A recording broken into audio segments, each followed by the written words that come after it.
ప్రస్తుతం మనతో పాటు జనసేన పార్టీ సీనియర్ నాయకులు మాధవరెడ్డి గారు ఉన్నారు. మాధవరెడ్డి గారు, ఈ రోజు ఆయుష్ విద్యార్థులకు సంబంధించి మీరు మద్దతు తెలపడం అనేది జరుగుతుంది. మీరు కూడా వైద్య వృత్తిలో ఉన్నారు కాబట్టి, సో ఏం సార్ వీళ్ళ డిమాండ్లు న్యాయమైనవే అనుకోవచ్చా?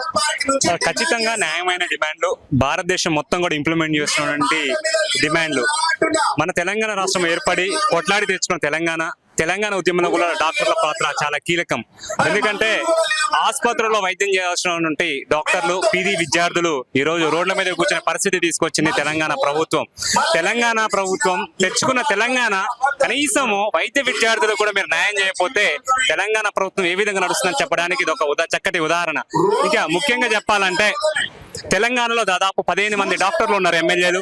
15 మంది డాక్టర్లు, ఎమ్మెల్యేలు. మీకు కనీసము ఈ విద్యార్థుల దశ నుంచే మీరు వచ్చారు కదా, మీరు విద్యార్థి దశ నుంచే డాక్టర్ గా వచ్చారు.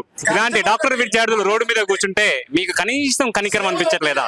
ఎందుకంటే మనందరం కూడా, నేను కూడా ఒక వైద్యుడిగా అలాంటి పొజిషన్ నుంచే మనందరం డాక్టర్లు అయినాం. వాళ్ళ బాధ ఎందుకు మీకు అనిపించట్లేదు? మీరు పార్టీలకు అతీతంగా వచ్చి ఈ డాక్టర్లకు మద్దతు ఇవ్వాలి. ఏదైతే తెలంగాణలో ఉన్నటువంటి ప్రజాప్రతినిధులు అందరూ కూడా, ఎమ్మెల్యేలు, ఎమ్మెల్సీలు, ఎంపీలు, డాక్టర్లు అందరూ కూడా మద్దతు ఇవ్వాలి. అంతే కాకుండా రేవంత్ రెడ్డి గారు ప్రత్యక్షంగా వచ్చి ఆయుష్ డాక్టర్లకు మద్దతు తెలిపి వాళ్ళ న్యాయమైన డిమాండ్లను వెంటనే 48 గంటల్లో తీర్చాలనేసి మేము జనసేన పార్టీ నుండి డిమాండ్ చేస్తున్నాం. రేవంత్ రెడ్డి గారు కానీ, తెలంగాణ ప్రభుత్వం కానీ పక్క రాష్ట్రంలో ఆంధ్రప్రదేశ్ తో పోటీ పడుద్ది. ఈ విషయంలో కూడా పోటీ పడండి.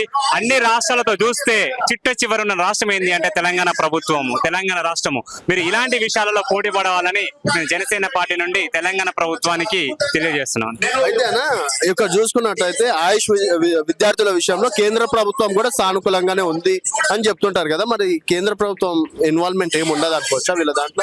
కేంద్ర ప్రభుత్వం ఇన్వాల్వ్మెంట్ కూడా ఉందండి. కాకపోతే దీంట్లో మేజర్ గా ఇన్వాల్వ్ అవ్వాల్సింది తెలంగాణ ప్రభుత్వం, రాష్ట్ర ప్రభుత్వాలు ఇన్వాల్వ్ అవ్వాలి. ఎందుకంటే మీరు ఎగ్జాంపుల్ చూస్తే పక్క రాష్ట్రం ఆంధ్రప్రదేశ్ లో ఇంప్లిమెంట్ చేస్తారు, కేంద్రం ఏం అబ్జెక్షన్ చెప్పట్లేదు. మీరు కూడా ఇంప్లిమెంట్ ప్రపోజల్ మీరు పెట్టాలి కదా. మీరు చేయాల్సిన ఇంప్లిమెంట్ బాధ్యత ఇది రాష్ట్ర ప్రభుత్వంలో తీసుకోవాల్సిన బాధ్యత ఇది రాష్ట్ర ప్రభుత్వం నిర్ణయం తీసుకోవాలి. దామోదర్ రాజనరసింహ గారు కూడా చాలా సందర్భాల్లో ఆయుష్ డాక్టర్లకు పెద్దపీట వేస్తామని చెప్పేసి అన్నారు కదా. ఇక దామోదర్ నరసింహ గురించే మాట్లాడాలండి. ఏదో వెనకట ఒకటి అన్నారు, బిఏలో ఫిజిక్స్ ఉన్నట్టే ఆయన పరిస్థితి ఉంది. ఆయన చదివింది ఎలక్ట్రికల్ ఇంజనీర్ కి ఆరోగ్య శాఖ మంత్రి ఇస్తే ఆయనకి ఏం తెలుస్తుందండి? చెవులో శంఖం ఉదినట్టే ఉంటది. ఎందుకంటే ఎంతమంది డాక్టర్లు ఉన్నారు, డాక్టర్లకు వైద్య శాఖ మంత్రి ఇవ్వకుండా ఒక ఇంజనీర్ కి వైద్య శాఖ మంత్రి ఇస్తే ఇలాంటి సమస్యలు ఏర్పడతాయని నిరూపించడానికి ప్రత్యేక నిదర్శనం. సో మేము ముఖ్యంగా ఏంటి అంటే రాజకీయాలకు కాకుండా మన వైద్య వృత్తిలో మెయిన్ పబ్లిక్ తో మనం కనెక్ట్ అయ్యే ఉన్నటువంటి విభాగం వైద్య వృత్తి. అలాంటి వైద్య వృత్తిని కూడా నెగ్లెక్ట్ చేస్తారంటే రాష్ట్ర ప్రభుత్వం ఏ విధంగా పరిపాలన ఉందని చెప్పడానికి రాహుల్ గాంధీకి, సోనియా గాంధీ గారు తెలంగాణలో ఏదో అద్భుతం జరుగుతా అనుకుంటున్నారు. అద్భుతాలు కాదు, గాంధీ చౌక్ మళ్ళీ ఒకసారి తెలంగాణ ఉద్యమం ఏ విధంగా ఏర్పడిందో ఆ విధంగా ప్రతిరోజు ఇదే గాంధీ చౌక్ లో, ప్రతిరోజు ధర్నా చౌక్ లో వచ్చి మన అన్ని విభాగాలు కూర్చుంటున్నాయి. మొన్న డ్రైవర్లు, అంతకుముందు విద్యార్థులు, ఈ రోజు డాక్టర్లు, రేపు ఇంకెవరు. సో అన్ని జనుల వాళ్ళు కూడా, అన్ని వర్గాల వాళ్ళు కూడా ఇబ్బందితో పడుతున్నారు. తెలంగాణకు ప్రక్షాళన జరగాలి, బంగారు తెలంగాణ రావాలంటే మా అధినేత పవన్ కళ్యాణ్ గారు లాంటి, మోడీ లాంటి వ్యక్తులు తెలంగాణకు అవసరం అని తెలియజేస్తున్నారు.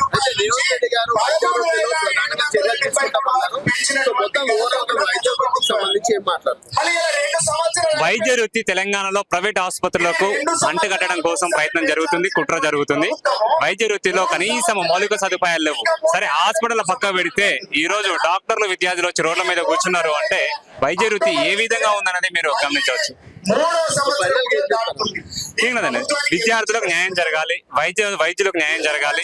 వాళ్ళు అడిగేది ఏదో నెలకు ₹1,00,000 ఇవ్వమని అడగట్లేదు. వాళ్ళకి పక్క రాష్ట్రంలో, మన దేశంలో ఇంప్లిమెంట్ అవుతున్న జీవోని ఇంప్లిమెంట్ చేయమని అడుగుతున్నారు తప్ప కొత్త కాకమ్మ కోరికలు అయితే కోరట్లేదు. తెచ్చుకున్న తెలంగాణను బంగారు తెలంగాణ చేయడానికి ప్రతి ఒక్కరూ హ్యాపీగా ఉన్నప్పుడు బంగారు తెలంగాణ అనేసి ఇంకో చెప్తున్నాను.